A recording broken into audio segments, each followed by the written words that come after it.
சர்வதேச வலிந்து காணாமலாக்கப்பட்டோர் தினம் தேசிய ரீதியான நிகழ்வு யாழ் மாவட்ட செயலகத்தில் இன்று இடம்பெற்றது.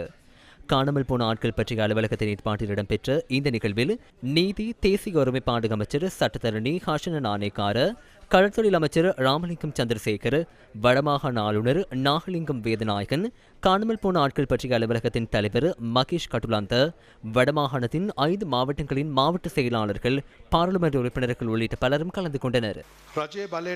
நிறுத்தப்பட்டிருந்த விசாரணைகள் மீண்டும் ஆரம்பிக்கப்பட்டுள்ளன.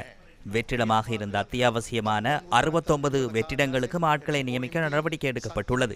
இடைநிறுத்தப்பட்டிருந்த விசாரணைகள் மீண்டும் ஆரம்பிக்கப்பட்டுள்ளன.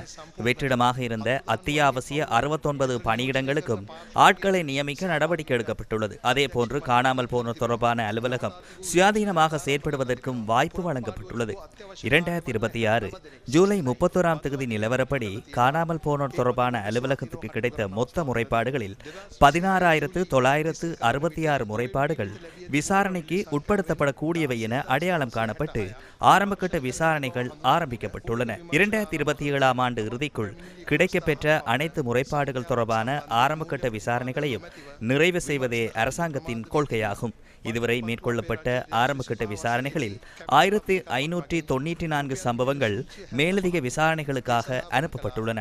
குடும்பங்களின் சட்ட மற்றும் நிர்வாக பிரச்சினைகளை தீர்ப்பதற்காக 2026 ஜூலை மாதம் 31ஆம் தேதி வரை காணாமல் போனமைக்கான சான்றிதழ்கள் 2719, இறப்பு சான்றிதழ்கள் 409 வழங்கப்பட்டுள்ளன.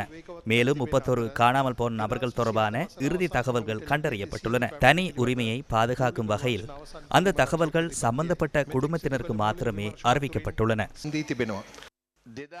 2016ஆம் ஆண்டின் 14ஆம் இலக்க காணாமல் போனோர் தொடர்பான விசாரணை சட்டத்தில் காணாமல் போன நபர்கள் தொடர்பான தரவு கட்டமைப்பை உருவாக்குவது முக்கியமாக குறிப்பிடப்பட்டுள்ளது. அதற்கு மிக தற்போது ஒரு தற்காலிக பட்டியலும் தயாரிக்கப்பட்டுள்ளது. அரசாங்கத்தின் தற்போதைய கொள்கைகள் மற்றும் தேசிய பாதுகாப்பு உள்ளிட்ட ஏனைய விடயங்களுக்கு முன்னுரிமை அளித்து குறித்த பட்டியலை அடுத்த ஆண்டு பிப்ரவரி மாதத்துக்கு முன்னர் முழுமையாக தயாரித்து இணையத்தில் வெளியிட்டு அரசாங்கத்திடம் ஒப்படைக்க எதிர்பார்க்கின்றோம். அம்மா எனக்கு அந்த அழுந்தாலும் என்ன ஏஜியோசில் போன் எடுத்ததுக்கு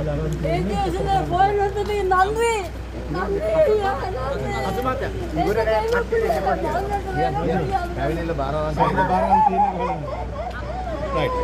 இதனிடையே யாழ் மாவட்ட செயலகத்துக்கு முன்பாக வலிந்து காணாமலாக்கப்பட்டவர்களின் உறவினர்கள் கவனஈர்ப்பு போராட்டத்தில் இன்று ஈடுபட்டனர். அவர்களில் சிலர் மாவட்ட செயலகத்துக்குள் சென்ற சில போராட்டக்காரர்களை அங்கிருந்து போலீசார் வெளியேற்ற முயற்சித்த போது இவ்வாறான நிலைமை ஏற்பட்டது.